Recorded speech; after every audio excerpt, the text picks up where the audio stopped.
Pleasant good evening to you. I want to welcome you to another Wednesday evening edition of Facing the Heart Truth. Remember, Facing the Heart Truth is a ministry of the Fresh Start Community Outreach. And at Fresh Start, we believe in empowering people in communities. And so these programs that we do every Wednesday evening is designed to inform, it is designed to educate, it is designed to empower. We are in our series Pandemic Talk because we are talking about how we as a people can navigate in this pandemic, how we as a people can not only be healthy physically, but also work on our mental health as well. And so tonight with me and joining me tonight is Mr. Wills Campbell. You'll see him come on in a moment, as well as Miss Carol Lord. You know that Will is a regular feature on Facing the Heart Truth. And so we are going to be dwelling in his wheelhouse tonight. We are going to be dwelling in his space, um, where he is expert. Um, and so it is a joy to have you with us again, Will. And then we have the beautiful young lady uh, who's joining us tonight. It's so important to have beauty join us turns from time to time, reminds us of a softer side. um, when we get on these programs, we get going. And so when you have a female on the program, it means that we've got to um to make some adjustments. I'm just kidding. Kara is a woman of substance. She is a woman of purpose. She is. I can give you her qualification, but I'll just leave it at this. She is a psychologist. She is teaching psychology at the University of Ghana. So we wanted to have her with us tonight as we engage in this amazing conversation about the importance of mental health. And so, before I ask them to say something, let's just take a moment to pray. For those of you who are joining us on Facebook, on YouTube, I want to encourage you to share the live tonight. Share the link, tag somebody you know who may be struggling with a mental health issue. Tag them. This is the program for them to be locked on to tonight. Let it pass up on them little series and the KFC thing on the radio and all them stuff. And let them tune in here tonight because we're about to say some things to them and to you that will help people who are really, really struggling mentally and with their mental health. So let's take a moment to pray. Father, tonight we thank you that we can gather together in this space. We know, Lord God, that you will speak to our life. Your word reminds us that when we gather together in your name, you are there in the midst. And so this is not just another gap. This is a moment, Lord God, for a life to be touched. This is a moment, Lord God, for light to shine in the midst of darkness. This is a moment, Lord God, where you will speak, Lord Jesus, and bring about transformation. Direct somebody to a source. Direct somebody, Lord God, through this time and through this ministry as we gather tonight, Lord God. We ask that you will speak and deliverance and healing and breakthrough will come. We pray tonight that you will just have your own way amongst us and in us and through us. In Jesus' name, amen. Amen. Amen. Amen. I didn't intend to pray too long because I want to get straight into the conversation. And since we're having Kara, who is with us for the first time, I'm going to ask Kara to tell us a little bit about herself before we get down into the meat of the program.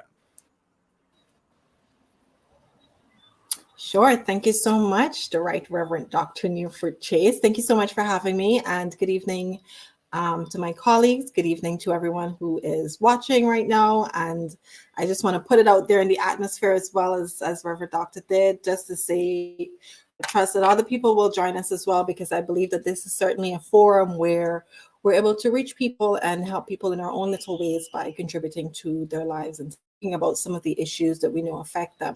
My name is Cara Lord. I am a psychologist and an educator. I wear some other hats, but I'll just quickly say to you that I am employed at the University of Guyana. So I teach in the Faculty of Education and Humanities. I teach in the area of psychology. And I also teach uh, particularly like working with students who are educators. So, although I'm an educator, I work with other students who are educators as well. Will is in that faculty with me also. My area of expertise in psychology, and for those who've been following with some of the things that Mr. Campbell has shared and other psychologists in the country, we each have our own different specializations. So Will, in particular, is a therapist, and he deals particularly in the areas of counseling, clinical psychology. My area of specialization is occupational psychology. So that ties in work and different aspects of work functions and how work affects us in our daily lives. It is a big part of what we do. We each have our own different roles and functions, and so I look at how psychological principles are applied to the workplace.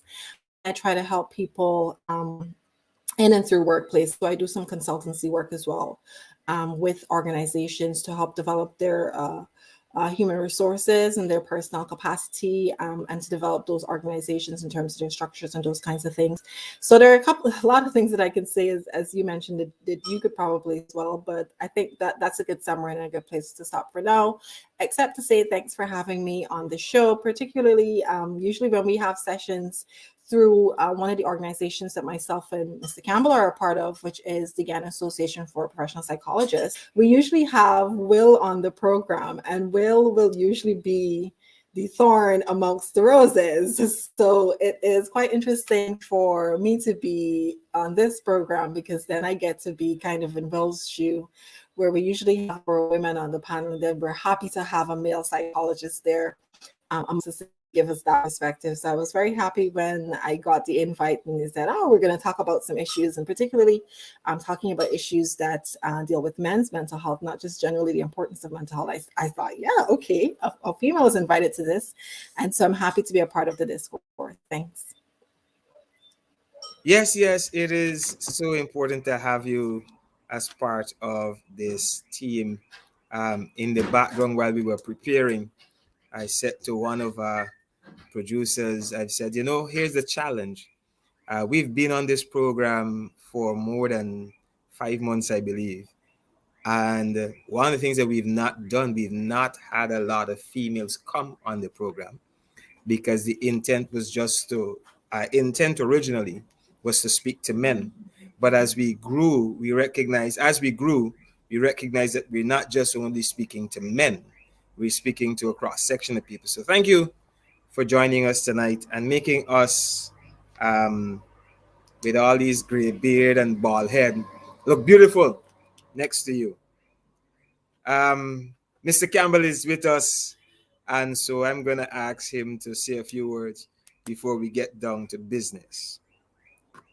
The rose who used to be among the thorns, now he is the thorn and carries the rose.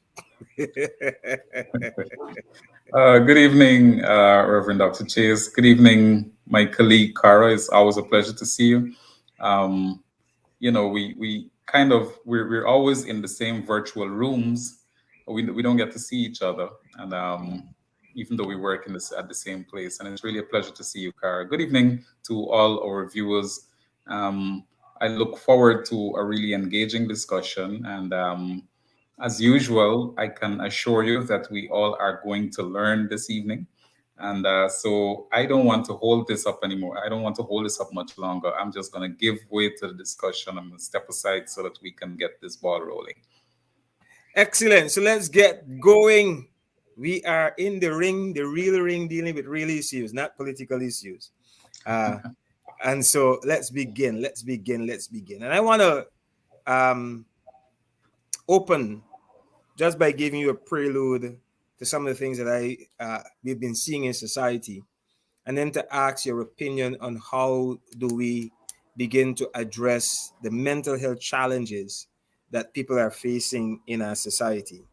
Recently, there was a video on Facebook of a young woman somewhere on the West Demrara area that was literally just walking in the very middle of the road. And there were some people who were laughing, some people who were making fun of it. But then there were those who were saying, listen, this is a serious issue. We can't have a young lady just walking in the middle of the road and we're not taking it seriously. There has to be something that is going on with her that she did not express publicly. And then we also had, I think it was a week ago, a young lady who, after being terminated, Cara would know that word. We use the word term at a certain company. After being terminated of her services, we are told she committed suicide. And then I saw another post on Facebook where another male was talking about he was about to end his life. He's fed up with living, and he was about to. And the person who was reaching out to him was saying, "Man, no, don't do that to me. Let's talk. Let's talk. Let's talk." And it came about where the person says, "Get your funeral clothes. It's done." And so we are seeing these mental health challenges. We don't have, I don't have the suicide numbers in Guyana. It seems like these are not numbers that we really keep. But we know that suicide is a problem in this nation, and lots of people are dealing with suicide as an outlet, as a result of the mental health challenges. We're also dealing with a lot of people who are depressed. Depression is a big issue that is swept under the carpet because we simply say to a person, "Come on, pull yourself together, cheer up, man. You're gonna make it." And we don't understand the depth of what a person may be going through. This pandemic, in this last year and a half, almost 2 years now, really restricted some of the social outlets that people had, and that allowed them to cope with the various stresses of life.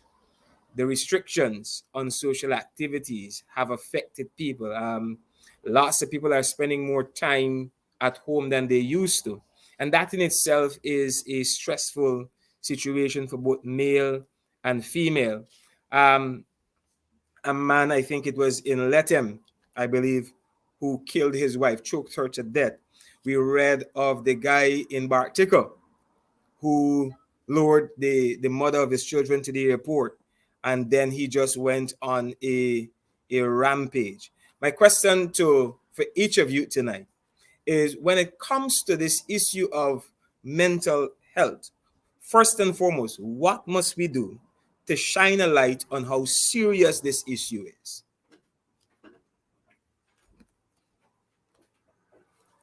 And I am not picking who will go first. But since Cara is here for the I don't first know what the precedence is. So I since Cara is hesitated here, for a second, but then since I Cara is noticed. here for the first time, I'm gonna give her the first jump at this point. Sure, sure. Thank you so much. You have raised so many different things there, and I don't necessarily want to call them issues per se, but they're definitely instances. They're real life lived experiences and scenarios, many of which I have not heard of. Not to seem too out of touch, but I don't always get to follow what's happening every day. I Yes, you're am only speaking some to men. things personally in terms of development, and so it's sometimes very difficult for me to catch up on my readings outside of that and to see what's happening on social media and those kinds of things. So many of those instances that you shared were new and things that I had not heard before. But I jotted down a couple of things that I wanted to say in response to it. And in response to the general question that you framed to us in terms of what are some of the things that we need to do to make sure that we're getting the message across that mental health is important, it's serious, it's definitely to be taken seriously. So I won't speak to every issue point by point, but just some general things about. First off, we talked about a young lady walking in the middle of the road. This is the bit that you shared with me is the only bit I've heard about the case. So I won't presume to know what's happening or to make any kind of suggestions that will lead us to identify a case or a situation or a problem or anything like that.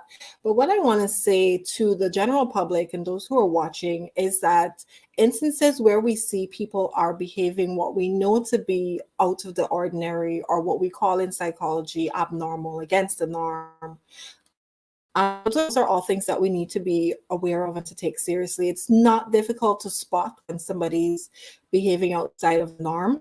And what we tend to do is we tend first thing, just by instinct, I guess, pull out a phone or a device and start to record that and make our commentary on those kinds of things. And often than not, those kinds of reactions that we have are not usually helpful.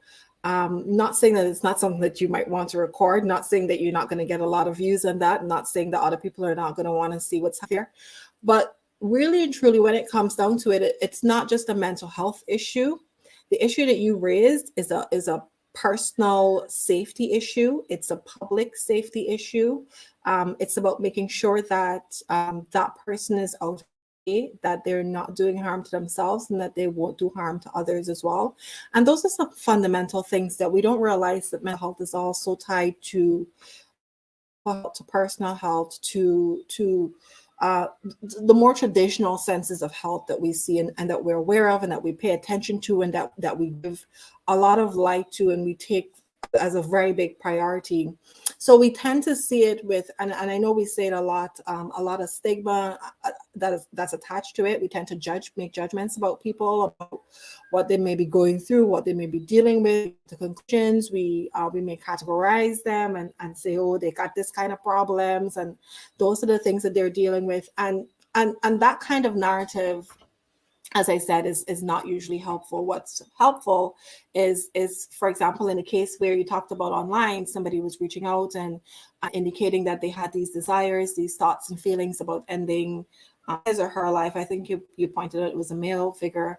Then having somebody who reaches back and says, I'm here for you. Let's talk. What can we do? Should we meet? How can I be helpful to you? Sometimes it's possible because somebody who is thinking about ending their life is not always looking for the help and support that you want to provide.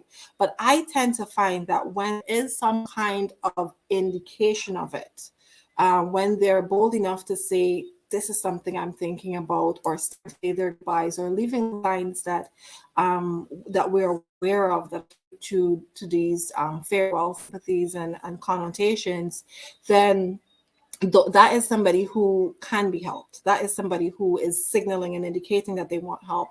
And the right thing to do is not necessarily to blow that up and make that a whole situation, but to see behind the scenes what help can be rendered privately, discreetly, and targeting some of the things that person is dealing with that causes them to feel helpless, or like they don't want to be a part of society anymore, like they don't belong, like they're not interested in anything that they used to be interested in.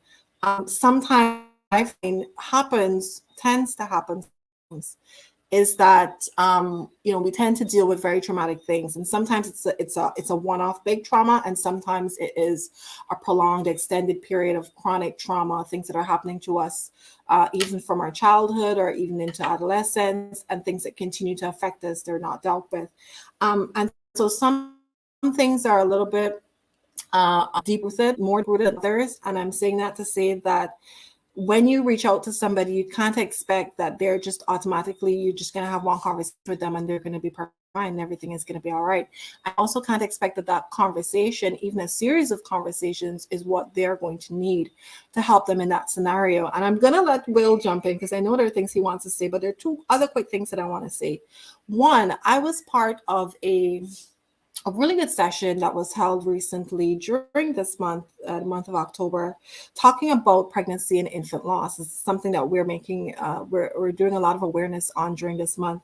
And one of the things I wanted to be very, very clear and declarative about is looking at how these issues that we don't traditionally necessarily see tied to tying in men or tying in mental health. These are basic life issues, not that they're trivial life issues, but they're life issues that we all deal with our own way. And one of the things I wanted to sure that I stressed in that session that we had, even though I would say 90% of the population they attended were female, I wanted to ensure that the women who were there knew and started to think about, if they hadn't before, the fact that men all deal with trauma, stress, anxiety, loss, depression, hurt, pain, grief that comes with losing a child, even though they physically create that child, that was their child, and they still suffered loss. And I'm mentioning that here because that is a part of something that we tend to ignore. When we think about mental health, we think about resiliency and who needs to be stronger than whom, and who we can turn to and who we can depend on. And we tend to trivialize men's issues and not think about them as issues at all. And probably that went into a different question that you might have had in future, but those are some of the things that I jotted down that I wanted to say in response to your question, and I'll allow Will to jump in. Excellent. I'm definitely coming back to the trivializing of the men issues. I'm coming back to that. That is not going to just be said, and I am not going to pick up on it. I'm going to pick up on it, so you don't have to worry. I'm coming back to it in later on. We are going to deal with that. But Mr. Campbell, Cara spoke about um, the safety issue, the helplessness that a person may be feeling, the chronic trauma that they may be going through, as well as the trivializing of the issue. Because a lot of times we think, man, you always with your stupidness, why you don't fix it? And we dismiss a person. We tend to think that one chat, I'm praying for you. I'm a Christian, so I got to go there. In a chat, I'm praying for you, solves the problem. Um, we tend to think, hey man, they use a big banner. What you guys now with them stripping this for? It solves the problem. But in reality, it only pushes the person further and further and further away from us and the realities that they're dealing with. And the sense of helplessness and hopelessness grows. How do we begin to say to people, when a person is reaching out to you about an issue that they're struggling with mentally, it is not something for you to dismiss? What do we say to people to get them to recognize how important it is not to dismiss a person who said something like, I think I could make it tomorrow, and just leave it as, but tomorrow's a new day. You're gonna wake up and you're gonna feel better. How do we help people Right. to actually see the importance of addressing, even if not professionally, but see the importance of not dismissing a statement like that? Because I know we're not asking that everybody become psychologists and therapists and walk around the place diagnosing mental health problem. That's not where we're at. But how do we do All that? right. So let me start. Let me start there. Um, I don't know if you noticed, but Cara did not try to diagnose the problem of the woman who was walking down the middle of the street. And Cara is a psychologist. Mm-hmm. Um, and so we have a lot of people who are not psychologists who are already sure what her issue is. The thing is, in psychology, we know that unless you do a formal assessment, you've interviewed the person and you've done a formal, structured assessment, you can't say this is the person's problem or that is the person's problem. So a person might walk into my office or Kara's office and say, this is what I'm dealing with. This is what I've been going through. We don't jump and say, oh, I know what it is. That's depression. That's whatever it is. We have to go through a protocol. And so you don't determine that you know what someone is experiencing just because you see something and it looked like somebody who you didn't know who had this thing and it was this. The other thing I want to say, and it is a little more personal, is that we don't know what a person's struggle is. So you look at someone, you look at a camel, and you see somebody put a straw on that camel's back, and then the camel collapsed. And you think, what a weak camel. But you don't know the lumber and the iron and the load that camel has been carrying for how many years. That silly metaphor there is that is to say that sometimes we see people seemingly crumbling under what appears to us to be nothing.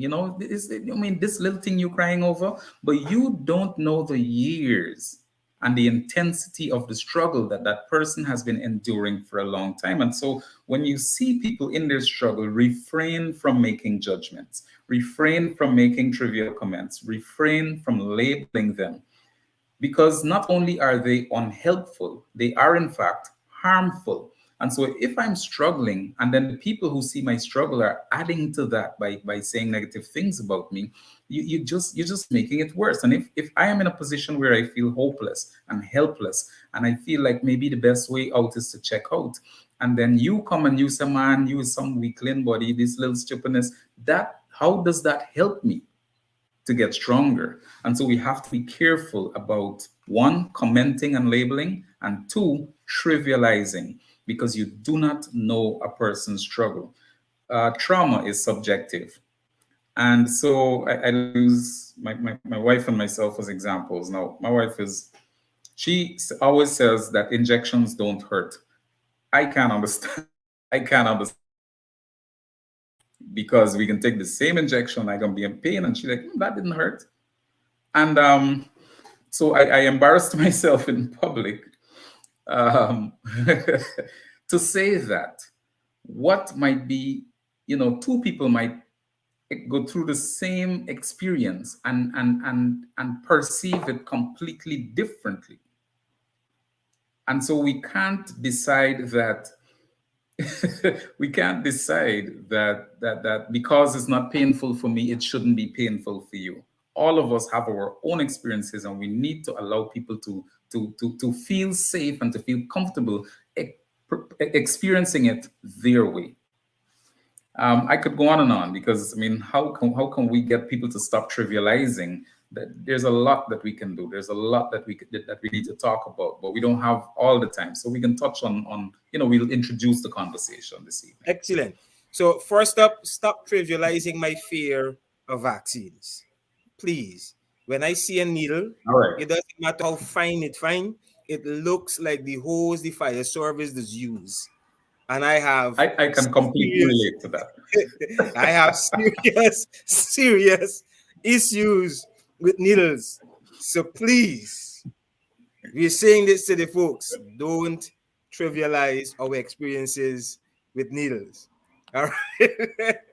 My wife and I went to have the COVID vaccine, and I had to tell the nurse, listen, hold up. She already had the thing out, the vaccine, the syringe, the needle is there. And I'm thinking, hold up, you ain't pushing it in my hand yet. I got to build a mind first before you can actually put it in my hands. And my wife was like, just go and done. And I'm thinking, I have to beg the nurse not to humiliate me in front of my wife. So I understand what you're saying. But both of you spoke about our rush to comment, our rush to label. And we've got a lot of Facebook specialists, armchair specialists, who always knows what everybody else is suffering from, and they have a ready solution.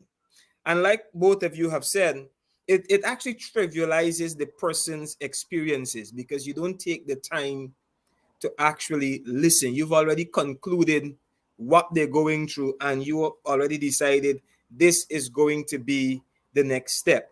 We are in a pandemic, and this is the reality that we're dealing with. And lots of people are under pressure. People who've lost jobs, people who you're wearing a mask all day. You're not accustomed to that. You're still struggling with that. Children are home more hours than they used to. And so lots of people are under pressure. Lots of parents are under pressure. In some cases, parents are going to work and have to leave children at home. And you're at work all day studying. I wonder if they pick up a match and light something and the house burn. And all these kinds of pressures are on people. In our men's group, we were talking about the fact that the watering holes, as my grandparents used to say, and the watering holes in Orange Walk and Stabrook Market is populated. And we saw that as a bad thing, but then we understand it wasn't just about the drinking, it was about the socializing. Men have an opportunity to talk to other men. It's not the best way, but that's what they do. How we're in this pandemic for a year and more, And this is stressful. This is pressuring. What can we say to people who may be feeling pressured and stressed in this time, particularly when it comes to their mental health?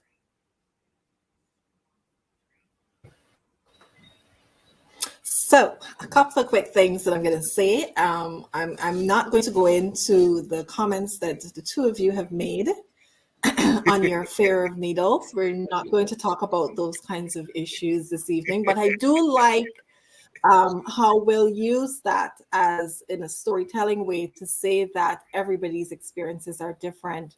And I wanted to follow on before I go into talking about responding to the question that you posed.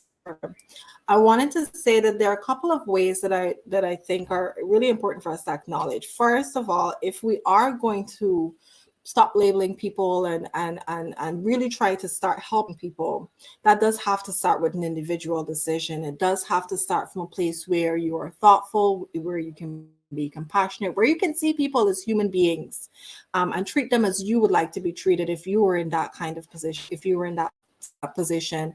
There are things as well. I mean, social pressure does have a lot to do with that. So if the majority of us are acting in ways appropriate or more thoughtful and compassionate, as I've mentioned, then others may feel more inclined to participate in exhibiting that kind of behavior, rather than if the majority of us are pulling out phones and taking videos of people doing all sorts of things. Then we see a case where community-based, everybody kind of, not everybody, but majority to follow suit with that. So it does start with an individual decision.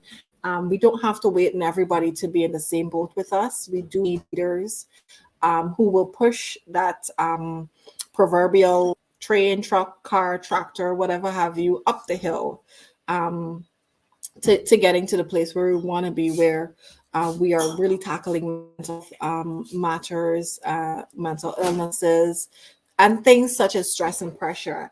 I smiled when you started to talk about the pressures of adulthood. I literally, if I could show you this thing that I have written on the paper, I have a couple of things here, but somewhere over here, it literally says pressures of adulthood. It's something that I jotted down before you said it. And when you said it, I said, ha, I have it on my list of things that I want to mention as we continue the discussion. So I'm happy you brought it up that way. And you've given us some really great examples of little things that we overlook again. So things like the kids being home from schools, going to school online, and the kind of time we have to invest in that, leaving them home to go to work, having a caregiver to be with them.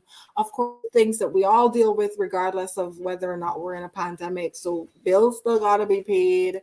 The work situation might not be the same, might be very irregular. A lot of people have been laid off from work, or their load has been reduced, so their hourly wages and those kinds of things have been reduced, but they still have the same bills. Courts are still called when the month come, so people have so many different things that they're dealing with that I broadly define as pressures of adulthood. And I wanted to tie in some other things as I respond to, I don't know if I would call it advice, but some of the things that I'll say to those pressures and stresses that we deal with during the pandemic. So one of the things that we tend to really neglect and ignore, and why I made sure that I mention it, even though I don't always or usually mention it when I'm introducing myself to say specialize in work and organizational psychology, is because I find more and more that we are overlooking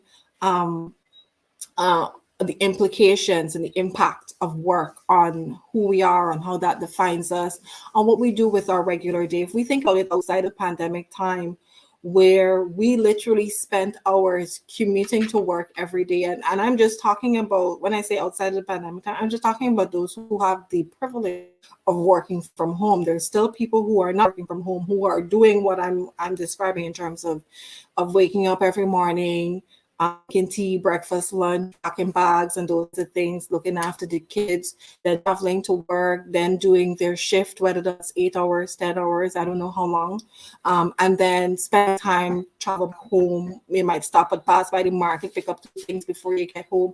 Then you're gone home. That is not time to rest yet. You got all the things to do at home. You got to make sure the kids are okay. If you're single, you don't have kids, I mean, that's still a different story. You still have your own things that you're thinking about, things that you have to do, things on your agenda and schedule. But people deal with all of this, and we spend a lot of our time kind of functioning around rather than work functioning around us. And one of the big things that I wanted to say is we think about how we, I don't want to say work through this pandemic, but continue with our everyday lives, how we continue to look after ourselves and take care of our health and wellness has a lot to do with what we call social support. Before I talk about that really, really quickly, I just wanted to say when I talk about taking care of our mental health and wellness, I want to be able to make sure that I stress whether you're male or female, it doesn't matter what your gender is, as an individual, as a human being, as a person, it's very important to recognize that we all have needs in terms of how we care for ourselves. So when we talk about mental health, we're not talking about mental illness. We're talking about mental wellness. We're talking about how you balance work in your life, how you balance social activities, how you balance and prioritize your friends, your family, how you get involved in community-based activities, or whether you spend more of your time just working, whether work is stressful, whether there are a lot of deadlines, whether there's a lot of physical or mental strain that comes with that, whether there's anxiety, whether there's discomfort with the people that you work with, whether there's conflict between you and your boss. Those are all things that we have to deal with or consider. Some may be luckier than others, quote unquote lucky, if you want to term it that way, because as Mr. Campbell said, everybody deals with things differently. Their trauma looks different, so not because you might be taking that lightly means I'm going to be taking that lightly. So there's so many intricate things that we're dealing with, and psychosocial support is really important, a really important part of that. So counseling is one part of how we support each other, how you can be supported if you're dealing with, if you're struggling with mental wellness, if you need support. And this doesn't have to be a mental illness, as I said. You could be feeling overwhelmed, anxious, stressed. You could be feeling sad. We might not term that as depression, but you might be dealing with loss or grief or something in particular that's tied to the sadness or other symptoms that are tied to what it is that you're dealing with right now. You could be dealing with issues with your confidence, your self-esteem, all of the things that holistically as psychologists we would love to work with people on. We'd love to be able to help and support people in these ways. But there are other things that we can do when I talk about psychosocial support. So we need to think about things like, and Mr. Campbell raised it in what he calls, and I'm sorry to raise this on you, Mr. Campbell, a rant on Facebook, about how seriously we take mental health and wellness from a workplace position. And he talked about the importance of having what's called mental health days, and that's exactly what I call them as well. And it's something that I've spoken about for a while, maybe not always to the right people, but I think just as it is important to say, boss, I'm going to take some sick days, and you go to a doctor and you get a medical leave and you submit that and you're entitled to those sick days and you get paid for them. Mental wellness, mental health, mental illness, those things that you should be able to take your mental health days for. I'm not going to have an argument about how many days you should have. We can go into talking about who can give you that certificate to take into work and those kinds of things. But I'm starting a conversation to say, I'm continuing a conversation to say that those things are important for us. So we do need to have time off for ourselves. Sometimes we don't feel like going to work and we already take it, but we don't call it the holidays. There are people who just don't feel like going to work today and they call and they say, boss is sick. And they're not physically sick, but they're also not, they're drained. They're going to work. They're not there. The spirit and feel like coming today. So they decide to take a day, but they call it a sick day. And that's something that you have to justify if you prolong it with a physical reason for being absent. But those are important. Other things like having community involvement, community support, having your family and friends there, having people who support you, people you can talk to, people you can trust, people who are not going to run around talk your business. I always tell people you need at least one good friend, one friend that you can really trust to talk to. And you can tell that everything, but that's fine. You can choose what you want to say to them. But it's important that is somebody that you can trust, that can trust you as well, that y'all can talk about your issues, that, there's confidence in there, so that it doesn't necessarily mean we all need to go and see a psychologist, but it just means we do need to have somebody. And it's important that we don't trivialize those things and think, oh, we don't need to talk about these issues. Now, men in particular, and I'll leave it here and Mr. Campbell can pick up on it, but men in particular don't like to talk to people. They don't like to talk to each other. They're very uncomfortable with what they say to each other. Y'all can correct me if I'm wrong, but this is my perception as a female. I'm not going to talk about them, about men not necessarily wanting to talk to women about their problems, but I don't see it as very strong communication lines between each other in terms of bringing up what's stressing you out, what's bothering you, unless probably it's something financial. Like, and your friend could help you out with some money, and so for borrow by the time you try to work things out. But men have this, I think, something that is intrinsically taught to them and cultured in them, that they have to be strong.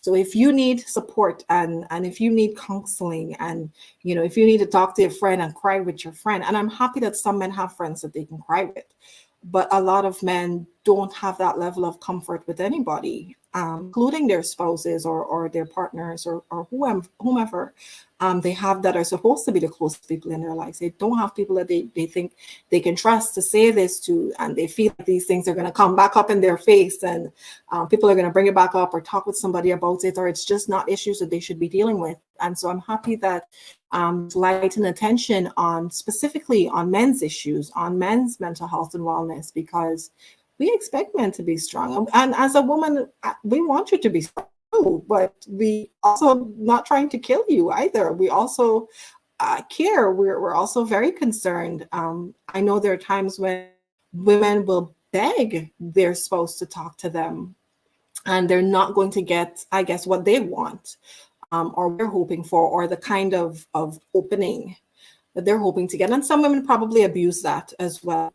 But yeah, I'll stop there. Those are the things that I'll say. There's so many intricate things. And so even when Will was talking, I was saying, there are multiple layers. It's not just one issue. It's not always this one thing. This girl got mom problems, and this is why this is what happened. It's not one thing that's happening to somebody. People have many things that they're dealing with, and they deal with them in their own ways. And not because you don't deal with it that way, or you think you wouldn't deal with it that way, gives you a right to judge anybody. Thank you. I want to reiterate, Reverend Dr. Chase. I want to reiterate for emphasis, just to ensure that people get this, and that is that the common everyday stressors, what you call the pressures of adulthood, and what some people call adulting, just being an adult and having responsibilities and having a list of things to do, and some of them appearing to be impossible. Your bills tall and your money short, and those things, having to deal with those things every day, having to, get up and not sleep during the night because baby has a fever. All of those things add up, and they create what we call stress. And stress, if it is chronic, if it is prolonged, or if it is intense, could in fact disrupt your body chemistry and disrupt the way your brain works. And so it is important for us to find avenues to deal with these everyday stressors as they accumulate. And that is why I really believe, and I've been thinking about this a lot more over the past year or two, that everybody should do a regular mental health checkup, where you can sit down with someone and actually just unburden, unload. This is not about going to see if you're mentally ill or not. This is just taking an opportunity to get some of those things that have been bothering you off your chest. And any therapist would tell you, in fact, anybody would tell you, that to sit down and be listened to in a non-judgmental environment, that alone, even if that person doesn't offer any solutions, just being able to say what is burdening you without being judged and without being trivialized and without being labeled, helps you feel better. And people should be allowed to do this. And to talk about the whole connection with health and work, and this is Kara's domain. I really believe that well, particularly in the private sector, what is most important is the bottom line. But it is people who help you get there. It is your human resources that help you get there. And so it is important to take care of your human resources. And sometimes that care means mental health care. And so it means that every once in a while, someone might need to go see their therapist, might need to go see their counselor, their psychologist, their psychiatrist, and they might come to ask for time off. And because in Ghana we are kind of, traditionally we don't pay a lot of attention to mental health. Very often people are afraid to come because they don't feel like this is going to be seen as something that is important enough to get time off for. And so I am advocating that people be able to go to their bosses and say, look, I need to go see my therapist. I think it should be normalized. It should be normalized, just like someone can come and say, I'm late today because I had to go to the doctor. It should be normal, and it should be acceptable, and you get more out of people who are mentally at ease, people who are emotionally at ease. I mean, if I am thinking about courts coming to my house, or my baby who is sick, or my wife who's given me trouble, or whatever it is, I cannot produce the way, to full capacity at work. And so I feel like employers, and we kind of segue here, but I feel like employers could do with an understanding, a better understanding of how helpful it would be if they would add mental health concerns to their human resource. I'm not. Kara's going to help me finish this sentence, but as part of the human resource package. I have to agree with you, and I'm agreeing with you both, because it is not something we talk about. People have real mental health issues, and we're not talking about depression only, self-esteem issues, and so many other issues. There's stress, and you drag yourself out of bed and you go to work, and you may snap at somebody at the workplace, and people just dismiss, oh, you're just having a bad day, and they hope that by the end of the day you're going to, don't talk to him today, he's just having a bad day. You're leaving me in a space where I have all these things going on in my head, and then you leave me Pardon because me I'm for having a bad interrupting you. I have to say this before I forget. One of the things that we trivialize and that is common to all of us is loss, and particularly loss of a loved one. And that can happen in several ways, but I'm going to focus on someone, losing someone, dying. And so somebody might lose a loved one, and you give them a day to go to the funeral, and that's it. But that person may need more than that. And there's sometimes when people 6 months down the line, they still haven't been able to properly grieve. And grief and mourning are two different things. We don't necessarily understand that. So the person may not be mourning, but the person might still be grieving, and we don't appreciate that. And we would say very insensitive things like, I mean, you still look along the person dead and gone, and or the person they old already, they don't live the life. And we gotta be very careful about that, and we have to appreciate, first of all, that not everyone grieves the same way, and that grieving is a process, and that sometimes people need time to move past that. So that's another of the things that we could have challenges with in the workplace. I remember once I was managing an organization, and someone had lost a spouse 10 days after the wedding. So the spouse died suddenly right after the wedding, and there was I felt that I had a background in psychology since then, so I knew that this was not going to be easy for that person. So I said to the person, take all the time you want. But someone more senior than me said, we got work to do here. We can't just, and so that I think is very often the prevailing attitude towards people going through negative, difficult situations. And we feel, the person actually said, when my mother died, and I was at work the next day, and that kind of thing. We have to change that mentality. We have to change that, and we have to understand that everybody experiences things in their own way. Cara, I'm coming back to you. Thanks, Mr. Campbell. Yeah, just thank you so much, Reverend Doctor. There are two quick things that I want to say. Will talked about having this mental health checkup as he frames it.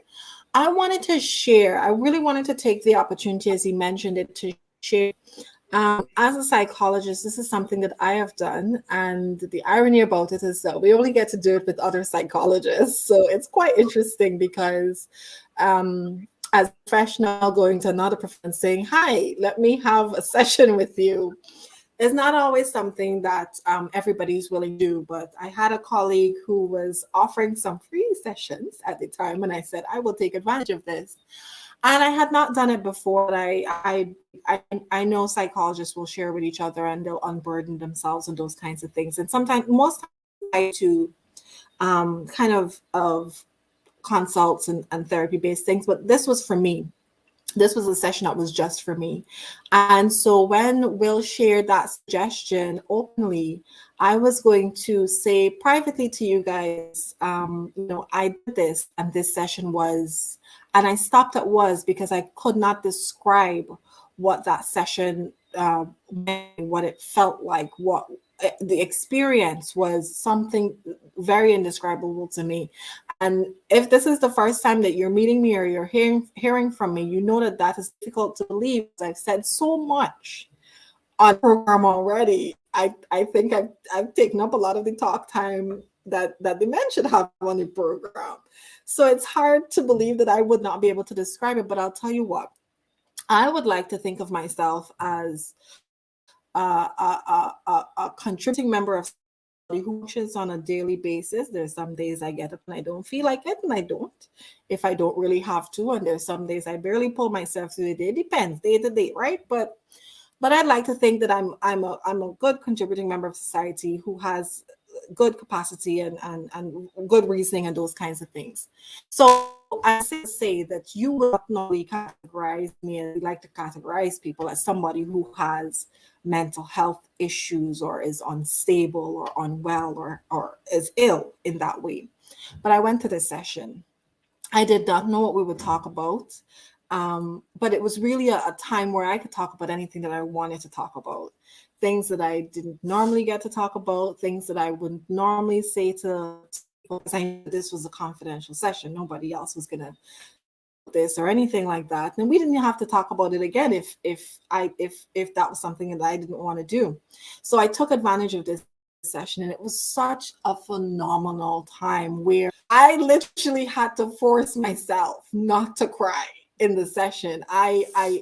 I felt so overwhelmed, unburdening myself. And I didn't even say half of the things that I could say in that session. That was just one session. And you know what it really helped me to do is to realign myself with the goals that I have for me.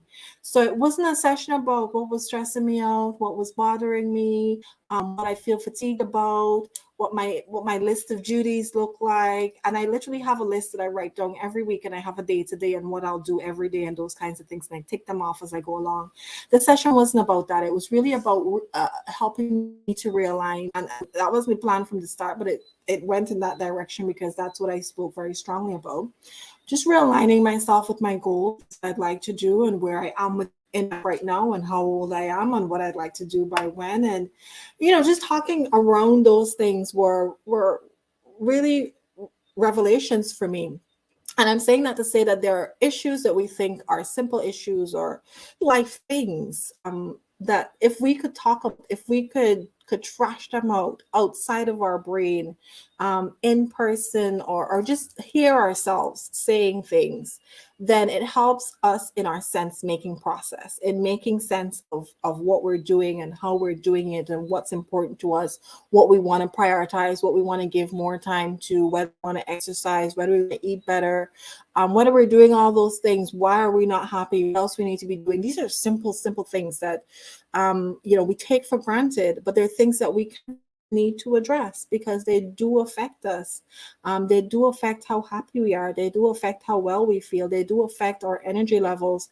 Mr. Campbell mentioned chronic stress, prolonged stress over a period of time has physical implications for your body, for your physical health and wellness. So we're thinking sometimes things as just in your mind, but it's not just in your mind. Your mind is really in control of the systems that are in it. It sends messages. It's telling me how to wave my hands right now, even though those are things that I seem to be doing just without thinking about it. My mind is processing those things and sending those messages.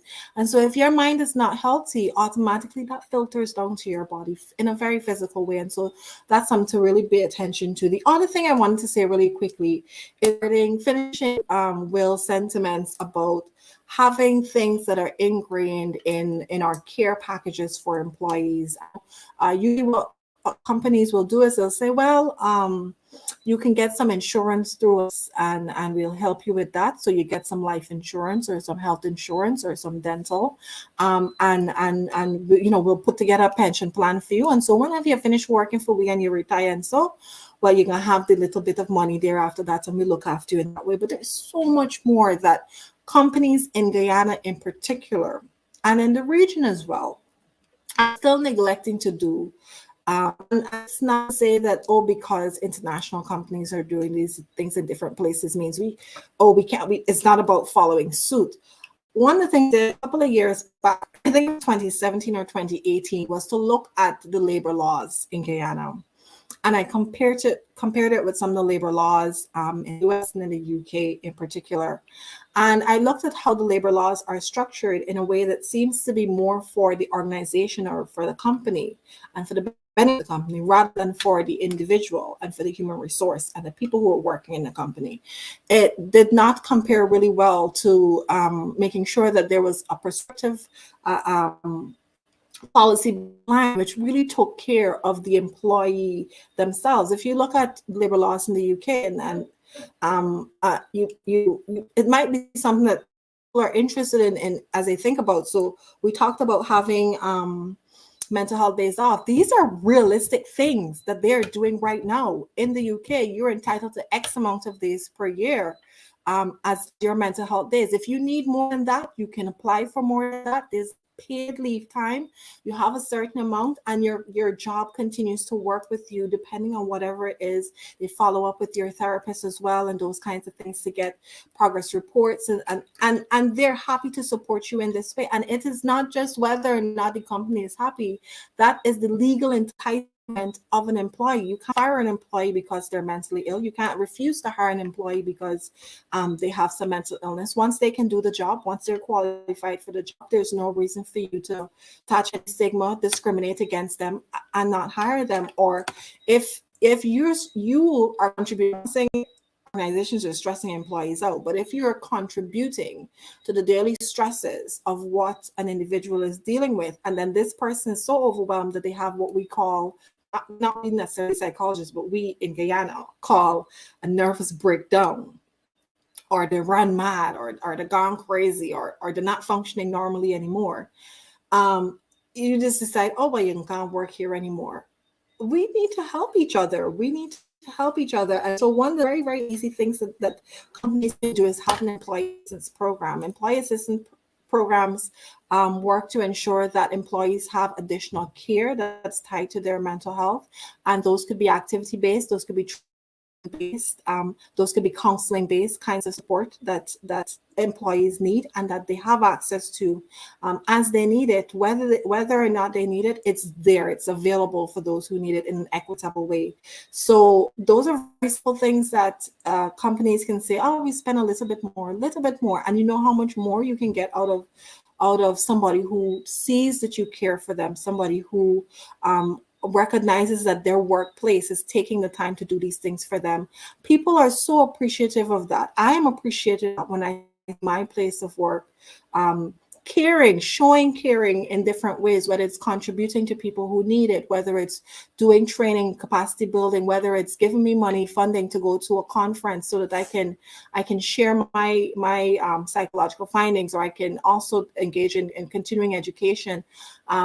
Those are things that make sure that your employees are satisfied on the job. People think it's about money, and it is sometimes, but no matter how much money you get, you'll never be happy. You're never totally satisfied. You'll always, you keep spending just to at that level. So if you get more money, you're not going to stay where you are. You're going to, other bills going to come in. You're going to take something else. And I know we keep picking on courts. We got other places and singers and Keishars and wherever else you can take from. But we know this course is really call you. So we're picking on courts tonight. But you're going to go and do other things with that money. The things that really matter is how we treat them. and the love, the appreciation, the respect that we show them. And from an organizational place, we can easily show our staff. You can show whoever I'm talking to right now, your staff, whether it's a small team, whether it's a medium-sized or large team, that you care by doing little additional things to make sure that they're supported. And it will definitely improve things like their productivity. It will improve their satisfaction, and it will improve as well their commitment to your organization, which means that you will have less days of people not showing up to work because they know you don't care when they're not feeling well, and you'll also have less instances of employee turnover and those kinds of things, which means that you have to go through a rehiring process and an induction and an orientation, all of those which cost money that you can avoid doing. Sorry, that's it there. The two things that I wanted to say, that's it there. Thank you so much.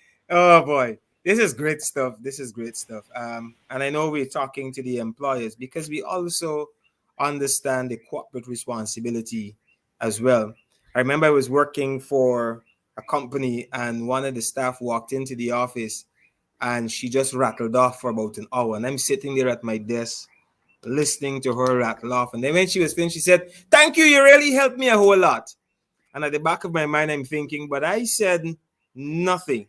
But it was just a moment for her to dump um, all that she was going through. She cried. She was in tears, but she dumped and she dumped. And when she was finished dumping, she says, "I'm good to go. Thank you for that." Um, I was reading an article recently where somebody was saying this 48 hours weekend is not enough for us. We need more hours. And the response was, well, there's a reason why the 48 hours weekend is not enough, because when we finish doing your 40-hour week, Saturdays and Sundays, we got clean the house, we're back at work again and trying to do the things that are supposed to bring ease and distress us. And those things are causing even more stress. So when we return to work on Monday, we are just as stressed as when we left on Friday. I was reading an article as well. I think yesterday or sometime yesterday, I think it was, where a bartender quit his job because his boss messed with him at 3 o'clock in the morning to say, "I need you to come into work at 11 o'clock." And he says, "I'm not coming in. This is my day off. You have to have some respect for me having my day off, because on my day off, I want to unwind. I want to rest. And you're calling me. And if you wanted me to come in on my day off, you could have done that earlier. You could have let me know that earlier." And so we've got to deal with these kinds of stresses in the workplace. I have a friend who works in the US, and he, because of the work he did, he got into an altercation with a customer, and the customer assaulted him, and the company sent him to the therapist, sent him to the psychologist. "You need to go talk to the psychologist." And I'm saying, bro, you Guyanese, them thing this happened to us, and we pick ourselves up and move on. But the reality is the company recognized that this could have scarred him. And so they sent him to get the requisite treatment that was necessary to help him stay focused. I'm saying all of that because in the last 2 years of this pandemic, while we are a young nation, this issue of um, mental health and mental health days is becoming a growing topic because people need it. People need it. People need it. We can't stress it enough. Um, it is a whole host of stuff that we've never dealt with before, and the pressures of that. Um, and so I know as a young nation, this is something that we are dealing with. But I think it is also an opportunity for us to examine and recalibrate. And that is what I believe is not happening. There isn't an examination, whether it is in the church or outside the church, whether it's in the community or outside wherever. There isn't that intentional examination of what is going on so that we can recalibrate. People are all over the place, and they're struggling. They are really, really struggling. And so as we talk about mental health and mental wellness, where do we see this going? what's the next step? We talk to we're talking to corporate, we're talking to individual, but what is the next practical step for people in this process? All right, so I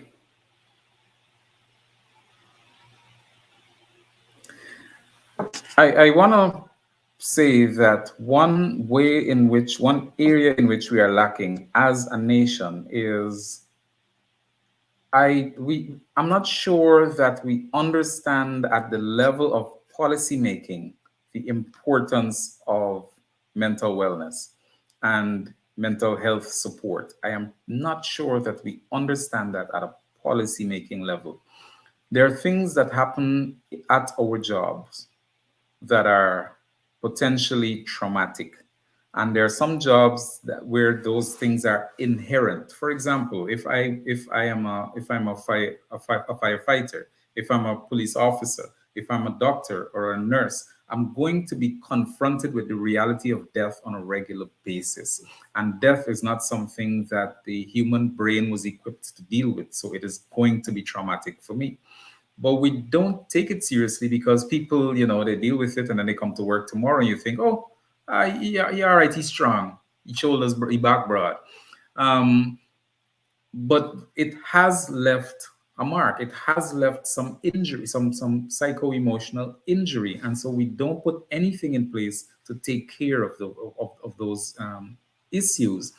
And so we have a lot of people going about their daily lives normally, quote unquote, but there's a lot of scarring and there's a lot of injury.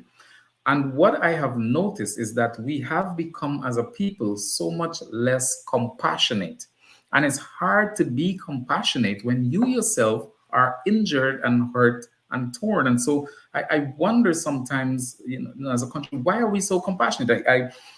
It never, I've never been able to forget. This happened about maybe 6 or 7 years ago. I stopped in traffic to allow an elderly lady to cross the street. And there were cars behind me honking their horns. And I thought that maybe they didn't see why I stopped. And there was this guy who drove up and, and they almost hit the lady. And as he passed, he cursed at me, let you wait. And I thought to myself that, well, where are we if to wait 10 seconds to allow an elderly person who could be our mother or a grandmother to cross the street, we can't do that. And the more I think about it, the more I realize that so many of us are so scarred that we are trauma fatigued, and so we don't have empathy and sympathy and compassion and kindness left. And so you see somebody walking down the street and they look a little something, and instead of being empathetic or helpful, you hurl insults at that person, you say negative things about that person, or you try to score likes. So it has to, changes have to be made at a policy level, and we don't have enough time to talk about those changes. But more importantly, changes have to be made at an individual level, and we have to examine ourselves and do what we need to heal from our own traumas so that we're in a better space and able to provide, able to be more compassionate and more supportive and more empathetic to those with whom we come in contact on a daily basis. I think I heard Cara alluding to it earlier. As a society, and I'm going to make a broad statement, we have serious trust issues as a community of people. We have got serious issues of trust in this nation. And let me not even deal with it at the political level. It is played out every single day at the political level.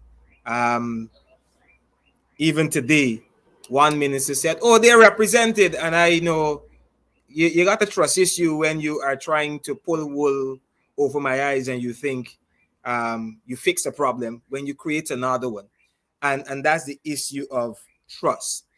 How do we help people in our society that have been hurt by others, have said things in confidence that came out when they said it to somebody they trust? They spoke about, listen, I'm struggling with this thing. And when themselves and that person have a disagreement, they hear it back, about, oh, you did tell me you're struggling, and you know long and already mad, and those kinds of comments we hear. How do we help people in a society like this, where trust is a major factor, if we are even going to access the services of mental health professionals? Trust is a major factor, when it comes to accessing those services. What do we say to people, in a society like this, so that they know they can trust the professionals? So Yeah, thanks, Reverend Doctor. What are we? go ahead, Tara. Go ahead. Well,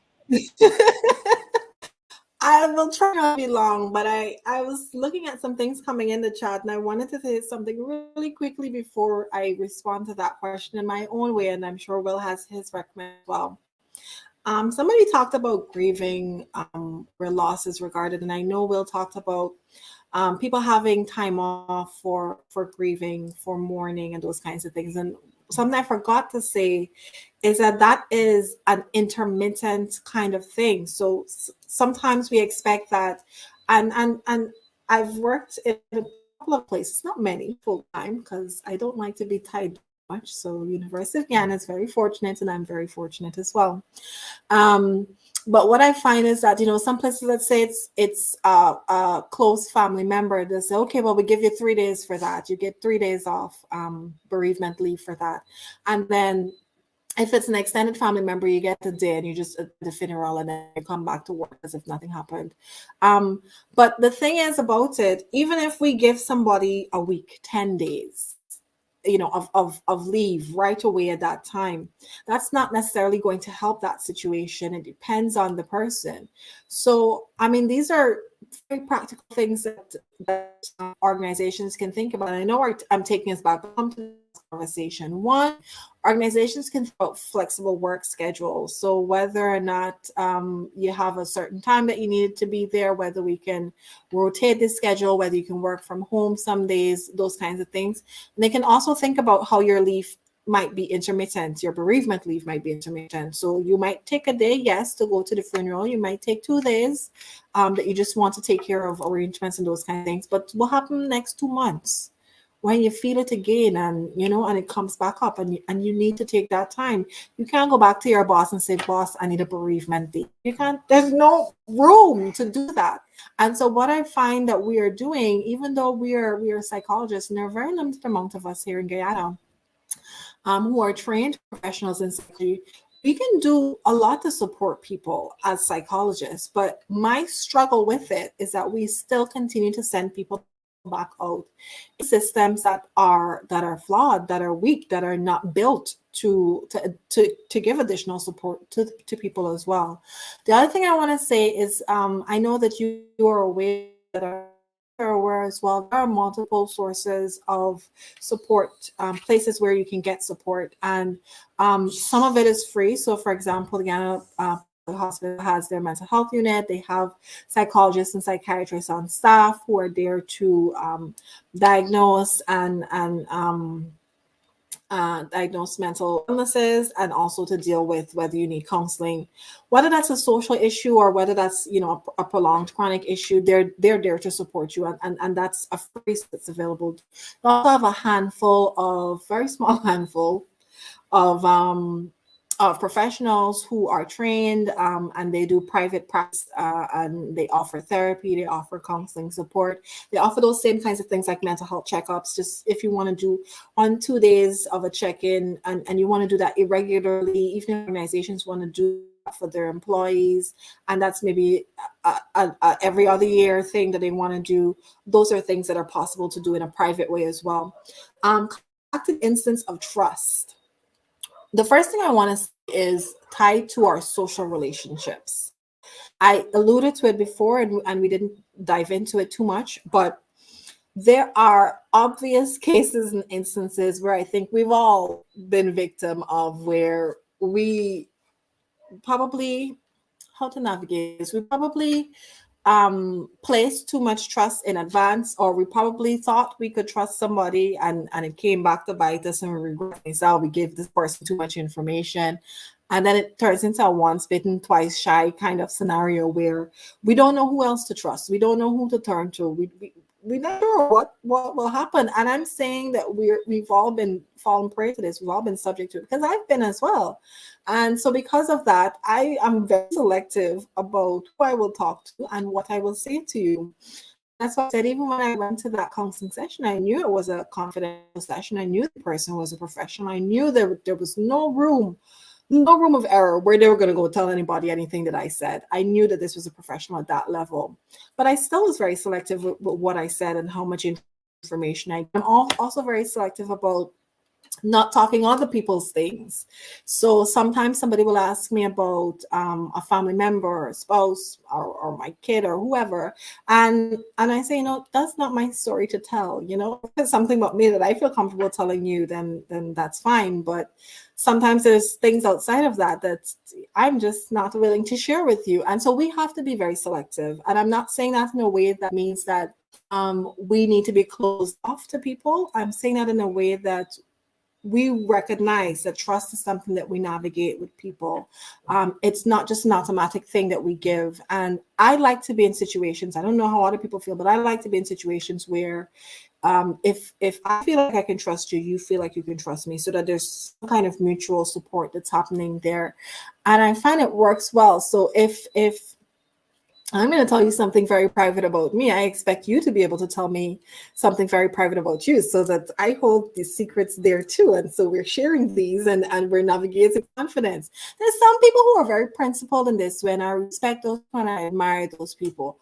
Whether or not you and somebody are friends, whether or not you and somebody are getting along, whatever you know about them, you keep that to yourself. That's a principle that some people hold very firm to. There are other people who, for whatever reason, will not be judging anybody, who likes to go out and they talk about other people, and they say, well, this person said so, and it ends up wrong. Or when you get in an argument with them, you hear back so, and you probably talk about how you helped them, and they owe you because you helped them during that time, and all sorts of things will happen. I'll say this. There are two things that I don't give advice, but these are gentle suggestions. Two things that you can do. One, you do have to be very selective about who you can trust. I'm very selective about who I trust. Some people find it easier a stranger because they don't know the person. They probably never see them again, and they feel comfortable just giving them that information and moving along with their lives. That's a personal decision, but you do have to know who you can trust. I can't tell you who that's going to be. Whether it's going to be mutual trust, those are personal decisions that you have to make. But you can be selective with what information you give to people. You could decide, I'm going to give you X information and see what they do with it for a while, before you just give them everything. And I'm just saying exercise caution, because I know these are practical issues that we deal with. The other thing is related to counseling. There's counseling support that's available, as I mentioned, on both private and public levels. And when I say public, it doesn't mean that the counseling is public, but it's available as a public assistance option. It's available to you. But when you do that, I want to say this. Sometimes what will happen and what will scar people is that they'll walk into a counseling relationship expecting professionalism, expecting confidentiality, and knowing that that's something that should be guaranteed. And what I want to say to you, as you walk into any kind of relationship, new relationship, friendship, marriage, whatever it is, as you walk into those relationships, trust is something that you build, that you develop, even with a counselor. So I always encourage people, if you're going into a new counseling relationship, don't be afraid to ask questions of your counselor. Don't be afraid to ask them anything that you want. They can choose what they want to answer, but there's certain things that you have a right to know. If you want to ask them about their background, about their education, about their years of experience, about the type of work they've done, about the issues that they're passionate about socially, or whether they're activists or whatever the case is, you can ask them those questions, and those kinds of things build what we call rapport. And a part of that is having a trusting relationship, a relationship where you feel like you can open up and really talk to people. It's different in a counseling scenario because people who are trained professionals, we are how should I say it? There's this mechanism built in to what our contract is like. And so we have a responsibility beyond the norms of social intricacies and interactions to make sure that we are very careful and delicate with how we use the information that's given to us by you. And so we usually outline those instances, and make sure that you're aware of what confidentiality means and those kinds of things. And if there are any clauses in between that will cause a breach to confidence. So if you have serious issues trusting people, then I mean the best thing to do would be to go to a professional. Probably it's the easiest thing to do, because then there's a certain responsibility that we have to make sure that that trust is implicit, is built into the kind of relationships that we have. But I mean, we can all go to professionals, which is why I always say you got to have at least one good friend that you know that you can trust, that you know that you can talk to, be there for you. And as you said, Reverend Doctor, sometimes all people need is to talk. You don't know how helpful you are to somebody by just listening. And when I say just listening, what some people try to do is as they listen to people, they're thinking about how that story, how they relate to that, something else that happened to them similar, something else that they hear about with somebody else. They tell them that they can share as soon as the person stops talking. Or they think about what advice they can give to this person to fix the issue. People don't always need you to fix their issue. If they need some advice from you, they can say, well, what do you think I should do? If they don't say, well, what do you think I should do? It is not your place to say, well, I think you should do X, Y. Sometimes people just want to talk, to get things off their chest, to say it out loud, to let somebody hear them, to make sure that they're okay, to make sure that they say this out loud. This is going to sound plausible. Sometimes you just need that. And having somebody there for that can be a very releasing experience, can be a very opening and freeing experience. It gets things off your chest, and then you feel like, yes, I could handle tomorrow because I did this today, and mentally and physically and spiritually, I feel well with myself, and I can now tackle what's going to happen next to me. All right. So to piggyback on what Cara said, I mean, Cara talked about trust in two different types of relationships. So trust in your social relationships, and then trust in the counselor-client relationship. And I want to quickly touch on the social relationship part of it, and that is to say this: blood is not always thicker than water. I'm saying this because it is natural to think that someone who is closely related to you is going to be trustworthy. And it goes against it. It is traumatic, to maybe overuse the word, when somebody who is supposed to have your back because your blood doesn't.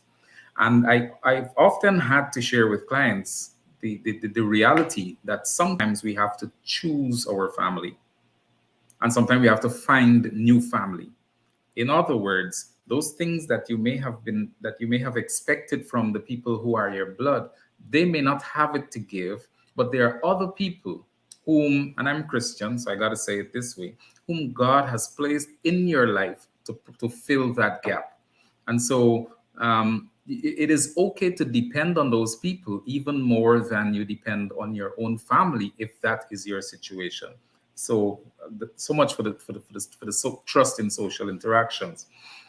And then we want to talk about trust in mental health support. And a mental health professional is just that. And like Cara said, it is important before you divulge your information, to ensure that this person is in fact a professional, mental health professional, counseling professional.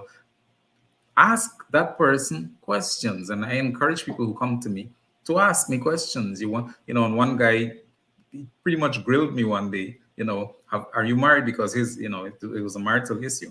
And he said, are you married? How long have you been married? Have you ever cheated on your wife? What kind of relationship do you and your wife have? And then he started to ask about my educational background.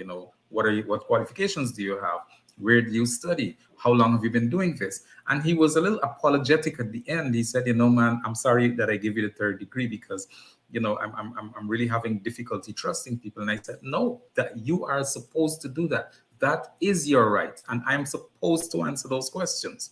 So that is one of, Cara talks about building rapport. It also gives you an idea of whether this is someone that you can trust. And so, like she said, confidentiality is built into the counseling arrangement. It is built into the counseling arrangement. And in other countries, if you are known to breach, if you have been found to breach confidentiality, you lose your license to practice as a therapist or as a counselor or as a psychologist. So real professionals don't run them out. I don't know how much nicer to say that. you know they don't. Confidentiality is built into it, and one way to tell is, do they at the outset set down those confidentiality rules, explain to you the rules that they are bound by and under what conditions they will have to. So let me share this. Can, can I interject, Will? Yes, please. Yes. Because can we also do that in our relationships with each other? I want to talk to you not as a professional. I want to talk to you as you. But let's make sure we set some boundaries so that what I share with you can stay in this context. You spoke earlier about the guy grilling you. When I went to pastor in my first pastorate, I'm 23 years old. And there was this guy who was having teenage daughters and having troubles with them. And so I turn up as the pastor, with all my nice biblical training, all my nice ideas to say to him. And he said, with due respect, pastor, you can't talk to me about this. And at first I was offended because I'm pastor, man. How are you going to tell me I can't? But then he says, at the time, my daughter was a baby. He says, your daughter is a baby. You don't understand what I'm dealing with. So I need to talk to somebody else who understands what I'm dealing with. While at first I got angry, I was humble enough to recognize, listen, let me get you the kind of help you need. Because indeed, this is out of my scope. And so I'm trying to, because we need to say to people, you can grill even the people around you that you may choose to talk to. It may not be the professional, but you must be able to say to John, hey, I can talk to you about this thing, but this is what I'm expecting from you. If you know you can't do this, then let me know now so I can go talk to Jenny, who may be more willing. Can we do that in our relationships? I believe that we can. And I think that Cara alluded to that when she said we have to be very selective about who we choose to talk to, who we choose to trust with our personal information. And so it is okay to set boundaries. Beyond that, and I say this a lot to people in my church, not all of us have the gift of confidentiality. I feel like it's a gift. Not all of us have that gift.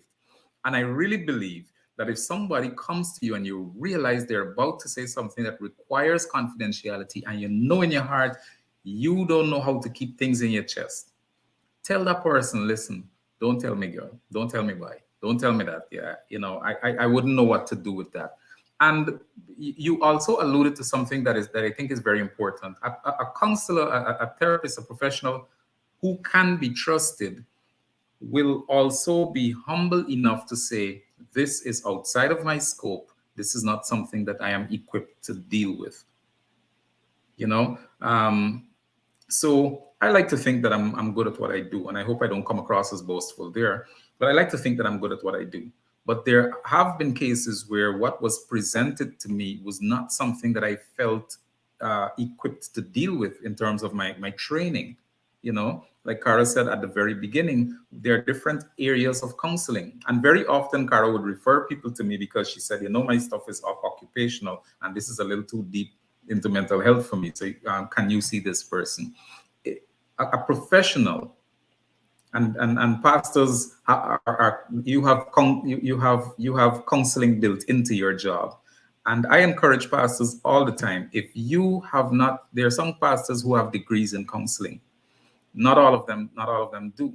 And I am saying, if This is not your forte.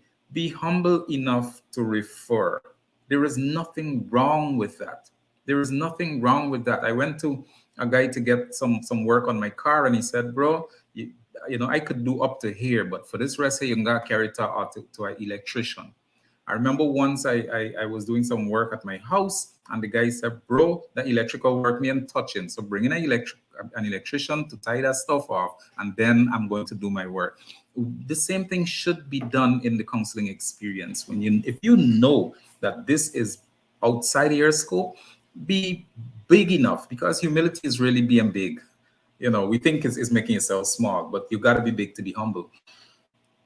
Be humble enough, be big enough, be honest enough to say, you know what, I can't manage this. Maybe you should see X, Y, and Z person. So I want to switch gears in the last half an hour that we have, and I want us to talk a little bit about suicide. Um, I'm not allowing Cara to continue talking about this part of it. So switching gears on her tonight. But I want us to talk about suicide, because this is a pandemic level proportion, pandemic levels in Guyana. And we've seen it, young people, old people, young men, old men. We are seeing it in our society. What must we do now? Because I know there is a suicide hotline, and I can't speak to, because while I know that there's a suicide hotline, we don't have any reports. I don't have any report about how well they've done, how many cases they've dealt with. I don't know that, so I can't speak to what they have done. I can only speak from what I see reported in the media, and I know that this is an issue, because I get the impression that some people still don't even know that there's a hotline that they can reach out to, their people that they can talk to. What do we say to family members?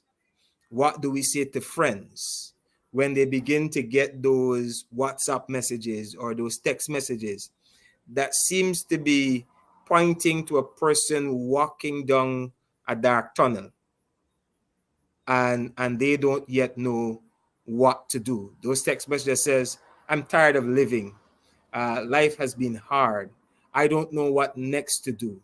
What do we say to family members? What do we say to friends who may get those text messages, knowing fully well that the person they're dealing with has contemplated and is contemplating suicide?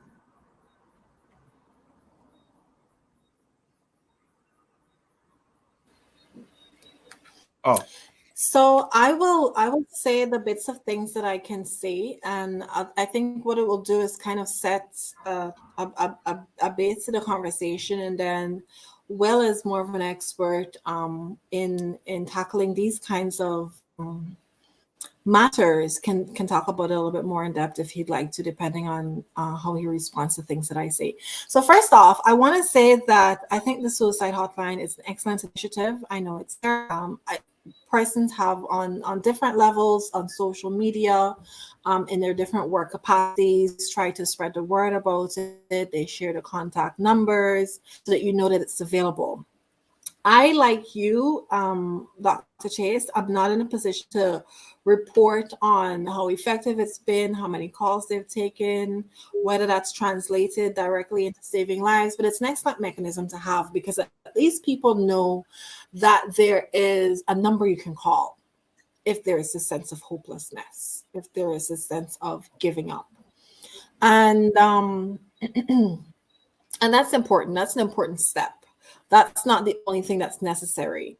But I'll share with you really quickly what I have heard just based on my interactions with somebody I knew that was working and answering the phone suicide hotline. And I'm not going to disclose anything about the person, and I don't know who I'm talking about or anything like that. But I was very surprised because this was closer to the beginning when it started, and I'm hoping that it's not the same scenario now that we've gotten it for a couple of years now. Because I think when it started, I can't remember exactly what year it was, but it was a couple of years.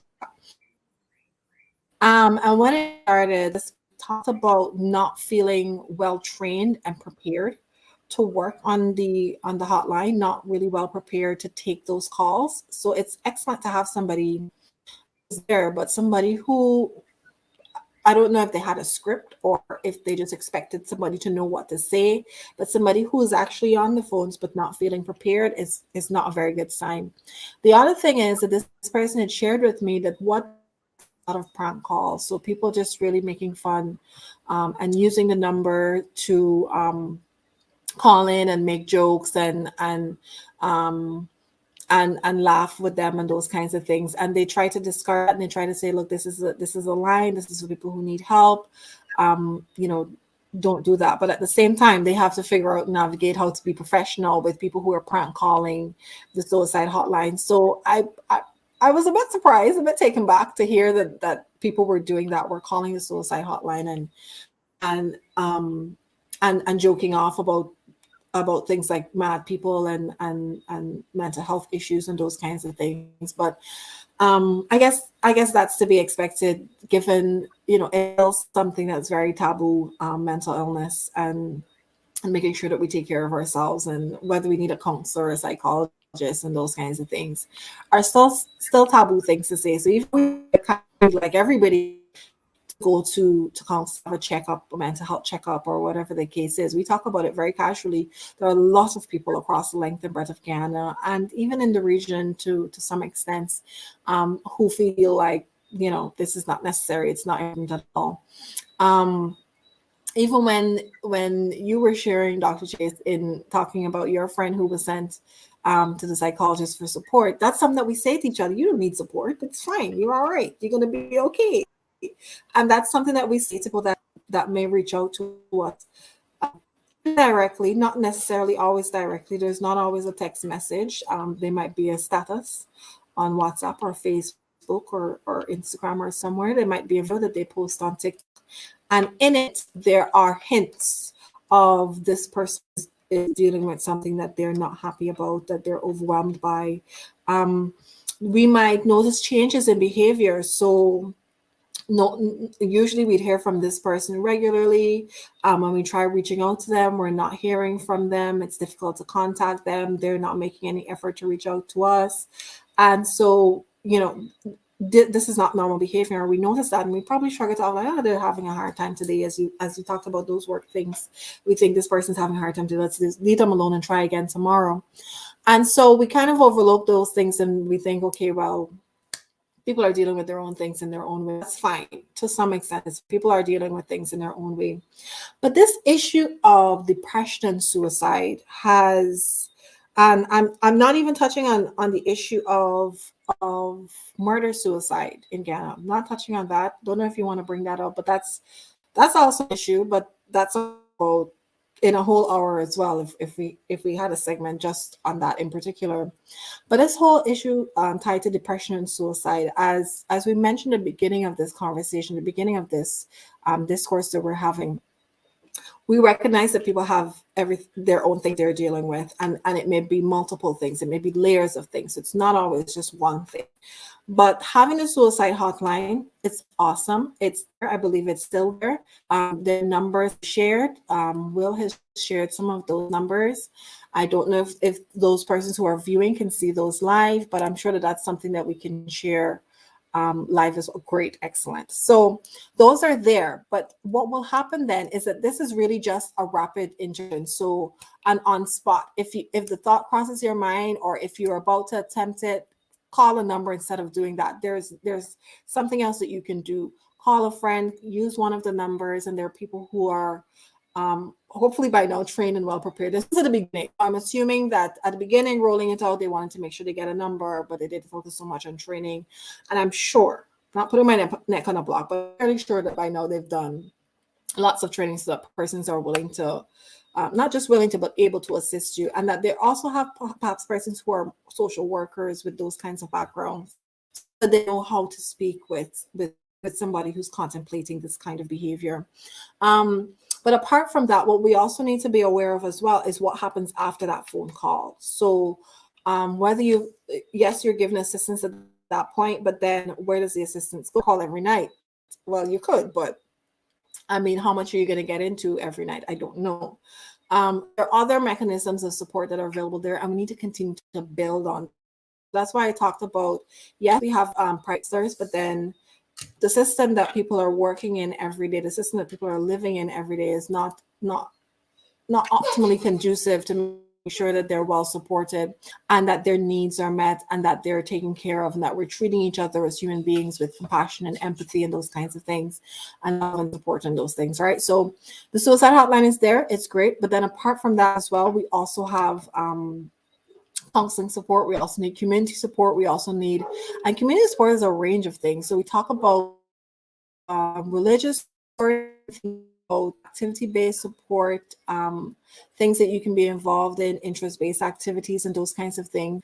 There is a special branch in the Ministry of Public Health that is specific to adolescent health and wellness, and they tie in very often mental health for adolescents. Will and I were part of a symposium session that they had, I think that was last year already, focusing on adolescent mental health. So even if you're an adolescent, some people really trivialize, we're not going to talk about it too much. Some people really trivialize adolescent issues. So they think this person's a child, their problem could possibly be when I was a child, all we had to do was go to school, you learn your work, these children think about that side of thing nowadays, that could be stressing them out. Everybody got their own things. There are children who are playing adult roles. There are children who are doing excessive work, who are taking care of their siblings. They have to navigate being at school as well. What that means for them right now during a pandemic. This is the pandemic talks. So we thinking that this is affecting us. It's not just affecting us as adults. It is affecting our children as well, no matter what age they're at.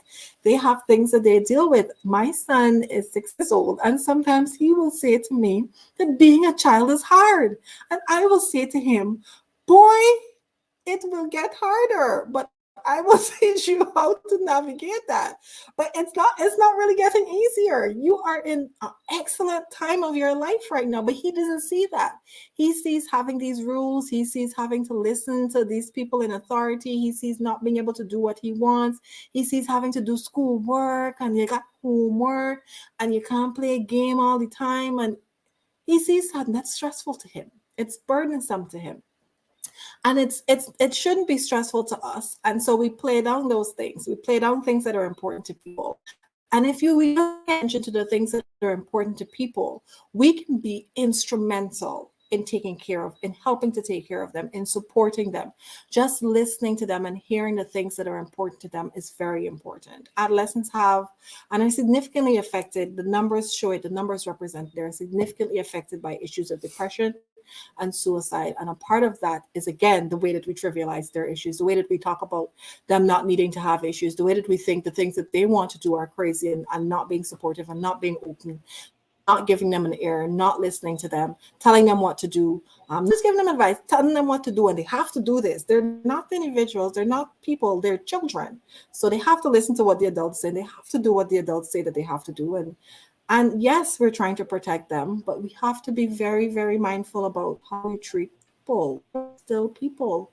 My child, even though he's 6 years old, is still an individual. He's still a person. He still has feelings. He still has his own thoughts. He still comes and brings a bunch of questions to me that I don't always want to answer. He has dreams. He has things that he wants to do. He's a person. So children are people, and we have to be very mindful. And that's why I said at the beginning of the session, it starts with us. Yes, there are policy level things that we can do. Yes, there are things the government can have in place. Yes, we can have private and public sources of support. Yes, Ministry of Youth, Sport and Culture, I don't know if I'm calling that right, can do all of these activities that they've been doing, the festivities and the sports and all of that they've been supporting. Excellent work that they've been doing in communities. These are excellent things, but it does start with the individual. It starts with us, and we can make some good decisions for ourselves and for those around us that we love. And if I may jump in on the issue of suicide, I think that a lack of awareness, and it's amazing that we still lack awareness when so much information is available. But be that as it may, we don't really understand, and so sometimes when a person we hear that a person attempts suicide or completes a suicide, we say things like, but you know, life's so sweet. I can't understand how anybody would want to die. Or, you know, when people want to kill themselves, there's nothing you can do to stop them. And I want to say this, that in the vast majority of cases, people who are suicidal really do not want to die. Death is not their desire. Their desire is to end the suffering, their desire is to escape the pain. And so, in an effort to do that, sometimes your distorted thinking as a result of your depression, because when you're mentally ill or mentally distressed, it makes it difficult to think straight. And so in that distorted thinking, um, you may feel like, you know what, the way to escape this pain is to end it all. And so when a person says to someone else, you know what, I feel like ending it all, that person is not really expressing a desire to die. That person is sometimes in a last ditch effort trying to draw attention to the fact that I am suffering and I feel like I'm at the end of the rope. Can you help me? And it could get really disturbing. And that's one of the reasons I believe that we trivialize these things and we try to brush it off, because you feel helpless. You don't know what to say. And so you say, come on, man, it can't be that bad. But for that person, it is that bad. And sometimes all that person needs to hear is, listen, I got you. I know this is difficult for you, but I got you. Do you want to talk about it? Sometimes that is all a person needs. And I think it was a cartoon where a person who was depressed got up and said, you know, no, could not get up out of bed, because that is one of the symptoms of depression sometimes. Couldn't get out of bed, and was saying to the other person, I just want to lie down here. And the other person went and got a blanket, covered them up, and lay down beside them. And sometimes that is all that that person needs. One of the last things a depressed person wants to hear is, come on, snap out of it. That person is already struggling with the fact that I don't have the capacity to snap out of it, and everybody else expects me. So that's now an additional burden of expectation. And so we need to learn what are the right words to say. We need to learn what to say and what not to say. And sometimes the less you could say is the better.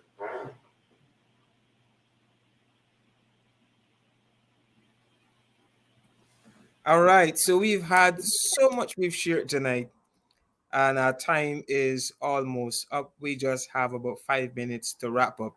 So I'm going to give Cara, let me see. We didn't talk about the trivializing of men's trauma. Um, we will deal with that in our next conversation on pandemic talk. But I'm going to give Cara, of the 5 minutes, 90 seconds to share her closing thoughts. if you were a preacher, they give you only Thanks so 30. much, Reverend Doctor. I would love to see a preacher do that. Um, quickly, what I'll just say is I do appreciate this opportunity to be able to share some of my thoughts. This is not really something that I prepared for in any kind of way I wanted to. If I could have had the questions before. But it was really on the spot things that we were able to really just talk about, just discussion style. And I really appreciated that. And I hope that what we have done is we've shared some useful tips and pointers with you. We don't always do it, but we try to point out some of the issues, some things that you're tackling, that you're dealing with. And we know this is your everyday life. This is our lives as well. So it's not that we got it any better. We live in the same society, in the same system, and we're working to navigate those things as well. And I'm saying that to say that together. So I'm really appreciative to have this opportunity to talk about some of these issues. I look forward to coming back so that we have some other discussions that I think are really important for us to have. And I hope the persons are paying attention or learning. There are always opportunities to learn. There's a mental health and wellness conference that's coming up. It's free.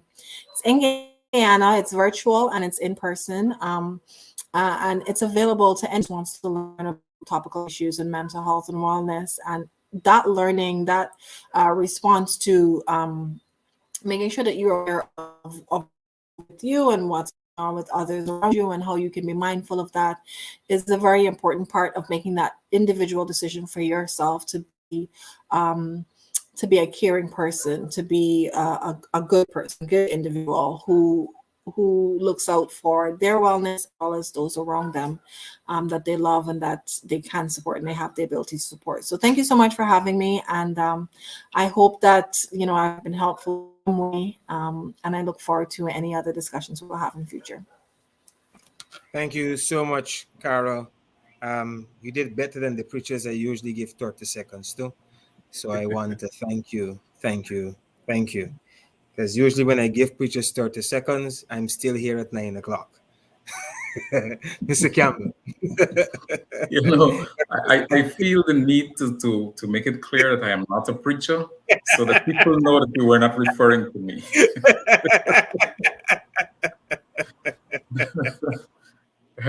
um, Cara used an expression earlier that highlighted something that has been recurring to me, and so I've spoken to quite a few people who've said to me that I am inside of my head too much. And Cara said that sometimes you need to be able to express things so that it is outside of your brain. And one of the things that mental health professionals are able to do is to help you come out of your brain, because sometimes we live inside our own heads, and that conversation goes around in circles, and it just goes faster and faster and faster until we feel like we've lost control.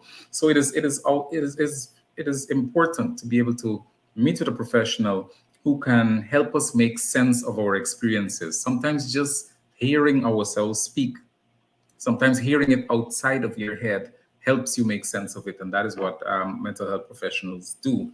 There are some misconceptions about what we do. Like one lady said to me, "Y'all manipulate people, or y'all get into people's head and mess around in people's head." It is not that. It is not that complicated. So we help people make sense of their own experience, and very often, what happens is they come up with their own solutions. So, and all we do is facilitate that. I think it is.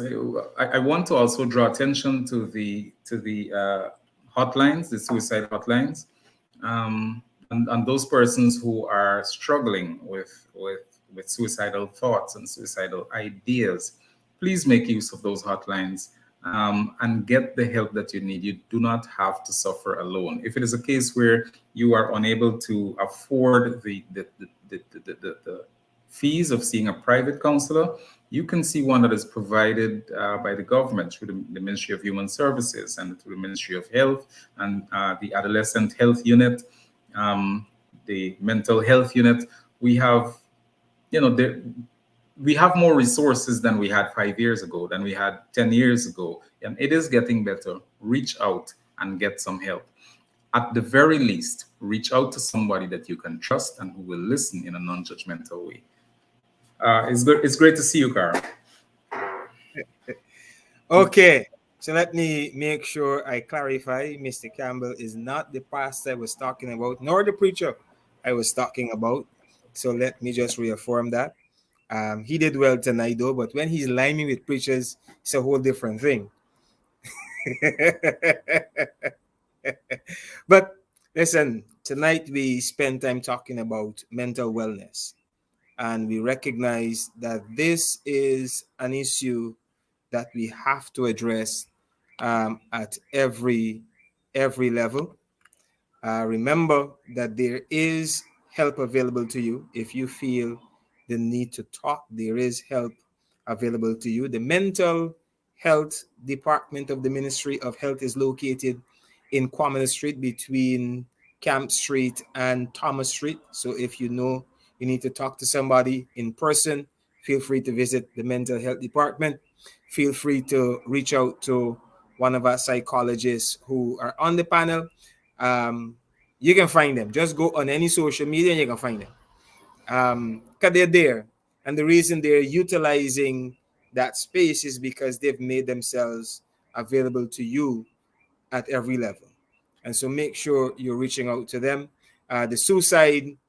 The National Suicide Hotlines are 623-4444, 623-4444, or 603-3666, 603-3666, or 600-7896, 600-7896, or 223-0001, 223-0001, 223-0009, 223-0009, or 223-0818, 223-0818. If you are dealing with a mental health issue, these are the numbers you can call. Somebody's going to be there to talk with you. Somebody's going to be there to encourage you. Somebody's going to be there to hold your hands up. We recognize that mental health and all these issues are real. These are not things that you're just thinking about in your head. These are real issues. And so on this platform, Facing the Heart Truth, that is what we intend to do. We intend to deal with the real issues. I had the privilege tonight of listening to Cara, whom I've known since she was like since your mother told us all her secrets on another platform. Um,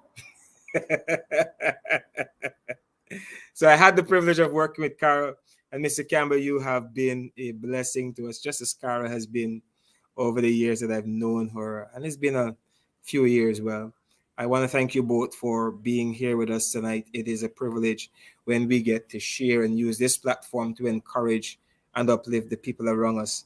And so thank you so much for making yourself available, taking 2 hours out of your precious Wednesday evening to sit down and talk to the people of the nation and around the world.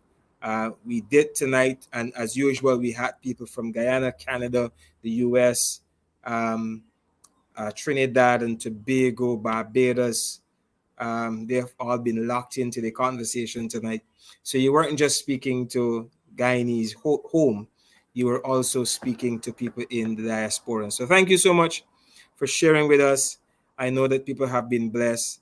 And so we look forward to engaging you next time on Facing the Heart Truth. I am Reverend Dr. Neilford Chase, and I served as your host. This has been informative for me, just as I'm sure it has been a blessing for you. God bless you, and I hope to see you next time when we reach again, which is next Wednesday, right here on Facing the Heart Truth. God bless you. God bless you. God bless you.